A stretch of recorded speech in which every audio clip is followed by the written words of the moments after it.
মতন আয়োজন করা হয়েছে।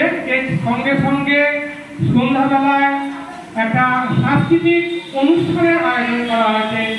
তার মধ্যে রয়েছে গান, রয়েছে আবৃত্তি, রয়েছে। কেউ যদি অন্য কোনো সাংস্কৃতিক অনুষ্ঠান মানে কার্যকলাপ যদি কেউ করতে চান করতে পারে। এছাড়া শেষে সংক্ষিপ্ত একটা কুইজের অনুষ্ঠানও রাখা হয়েছে।